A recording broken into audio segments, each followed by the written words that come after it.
Battery, in electricity and electrochemistry, any of a class of devices that convert chemical energy directly into electrical energy.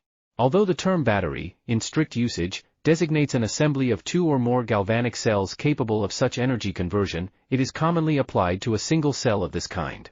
Electrochemical cell, basic components. Electrochemical cell, basic components. Every battery or cell has a cathode, or positive plate, and an anode, or negative plate.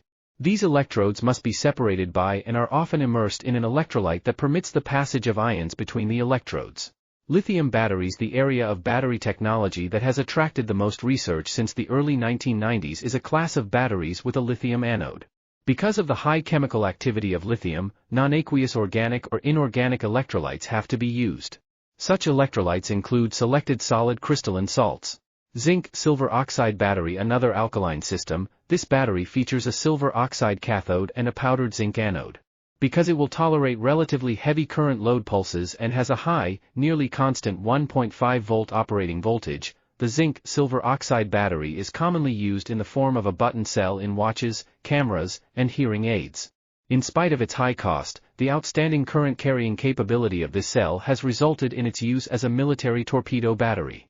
Miniature cells can be obtained with either divalent silver oxide or monovalent silver oxide, the former usually having somewhat higher capacity.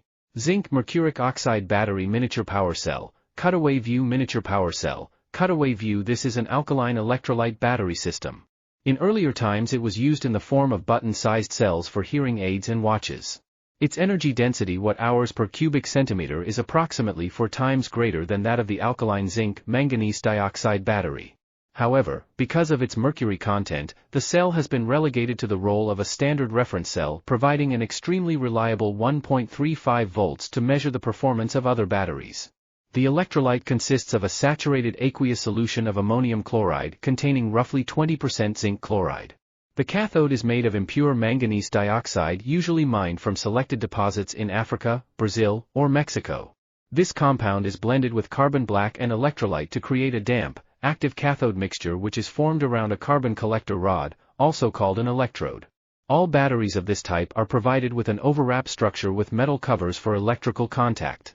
The zinc-carbon battery, also called the Leclanche cell, is a traditional general-purpose dry cell. Invented by the French engineer Georges Leclanche in 1866, it immediately became a commercial success in large sizes because of its readily available low-cost constituent materials. It remains the least expensive dry cell and is available nearly everywhere. The anode of this battery is a zinc alloy sheet or can, the alloy containing small amounts of lead, cadmium, and mercury.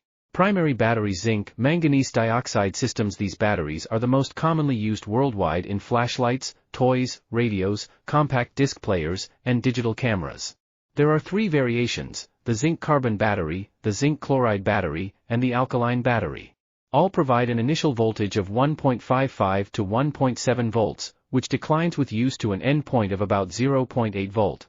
Batteries are divided into 2 general groups, 1 primary batteries and 2 secondary, or storage, batteries. Primary batteries are designed to be used until the voltage is too low to operate a given device and are then discarded. Secondary batteries have many special design features, as well as particular materials for the electrodes, that permit them to be reconstituted recharged. After partial or complete discharge, they can be recharged by the application of direct current DC voltage. While the original state is usually not restored completely, the loss per recharging cycle in commercial batteries is only a small fraction of 1% even under varied conditions. Commercially available batteries are designed and built with market factors in mind. The quality of materials and the complexity of electrode and container design are reflected in the market price sought for any specific product. As new materials are discovered or the properties of traditional ones improved, however, the typical performance of even older battery systems sometimes increases by large percentages. The electrode materials and the electrolyte are chosen and arranged so that sufficient electromotive force measured in volts and electric current measured in amperes can be developed between the terminals of a battery to operate lights, machines, or other devices. Since an electrode contains only a limited number of units of chemical energy convertible to electrical energy, it follows that a battery of a given size has only a certain capacity to operate devices and will eventually become exhausted. The active parts of a battery are usually encased in a box with a cover system or jacket that keeps air outside and the electrolyte solvent inside and that provides a structure for the assembly.